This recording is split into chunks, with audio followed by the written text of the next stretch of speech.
Lei geral dos gases ideais. Quando você tem uma determinada massa de gás constante, beleza? E as três variáveis de estado, pressão, volume e temperatura, sofrem transformação, aí a gente usa o que a gente chama de lei geral dos gases ideais ou perfeitos.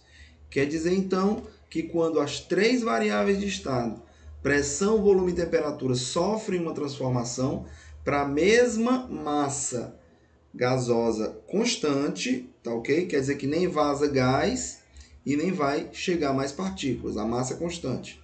Quando as três variáveis sofrem transformação, a gente usa a lei geral. E o que é essa lei geral dos gases? Observe, você tem aqui uma situação onde você tem uma determinada pressão, que eu vou chamar de P1, um determinado volume, V1, e uma determinada temperatura. Então você tem aqui o que a gente chama de estado 1. E aí as três variáveis de estado sofrerão transformações. Eu tenho então uma nova pressão, um novo volume ocupado pelo gás. Perceba que o êmbolo aqui ele se movimentou, ele subiu, né?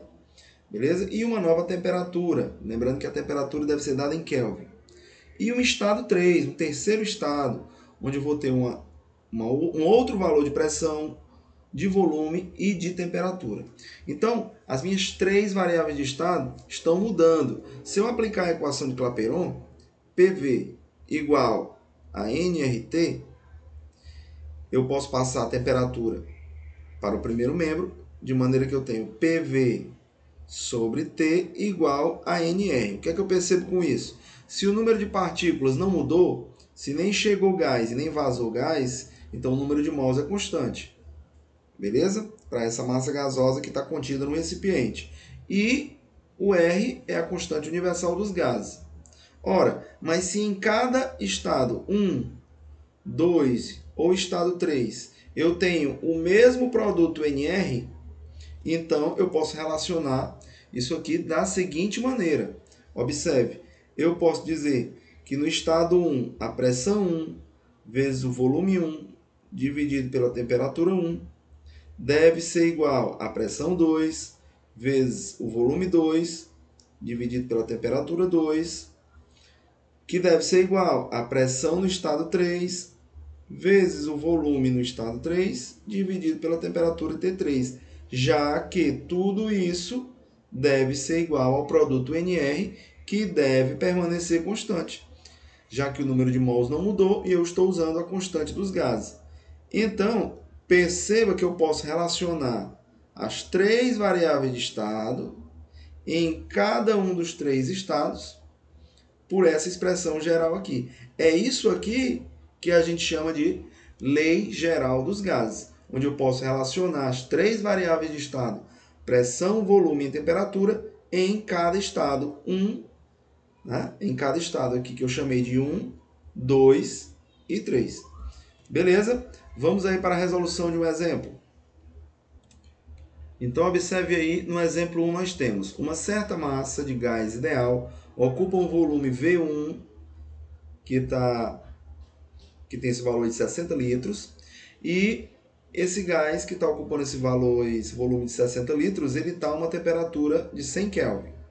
E a uma pressão P1 de 5 atm.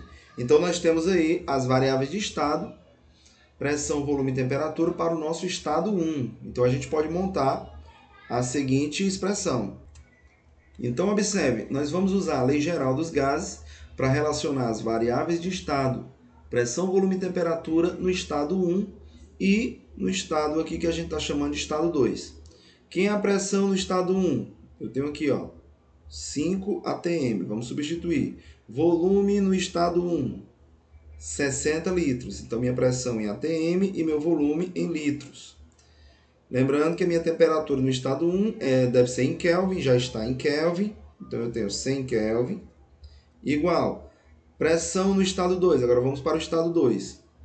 É justamente o que ele está pedindo na questão. Calcule o novo valor da pressão ao aquecermos esse gás, de modo que a sua temperatura passe para 400 Kelvin e o seu volume passe para 100 litros. Então, a pressão no estado 2 é o que a gente está querendo descobrir. O volume no estado 2 deve ser 100 litros. Beleza? E a temperatura deve ser 400 Kelvin. E aí basta a gente fazer essa continha aqui. Para isso a gente pode cancelar aqui, ó, 0 com 0 aqui. Beleza? E fazer aqui o produto do meio pelos extremos.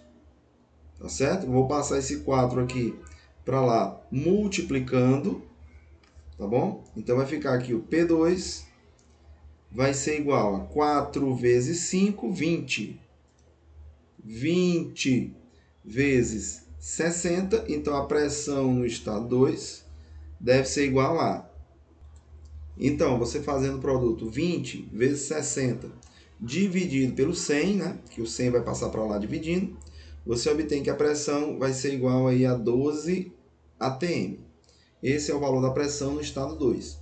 Vamos aqui para o nosso exemplo 2. Sob pressão de 6 atm, uma certa massa de gás ideal ocupa um volume de 400 litros. E isso a uma temperatura de 300 Kelvin. Então vamos chamar isso do nosso estado 1.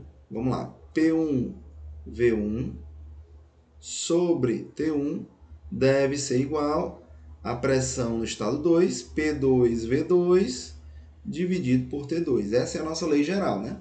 Para a gente relacionar aí dois estados de uma transformação gasosa.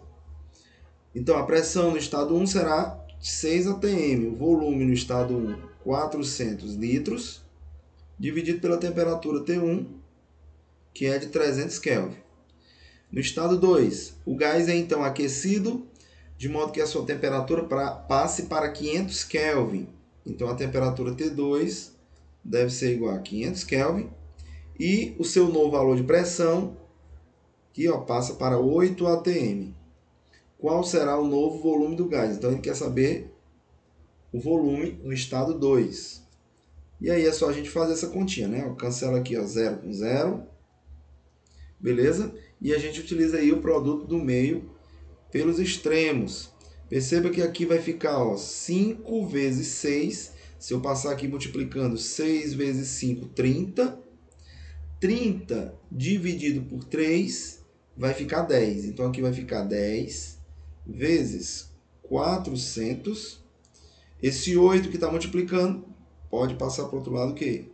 Dividindo. Tudo isso aqui vai ser igual ao meu volume V2. Então, fazendo essa continha, eu descubro o quê? Que o meu volume V2 vai ficar sendo igual a 500 litros. Esse é o volume do gás nessa nova situação. Com isso, nós finalizamos aí o nosso exemplo 2.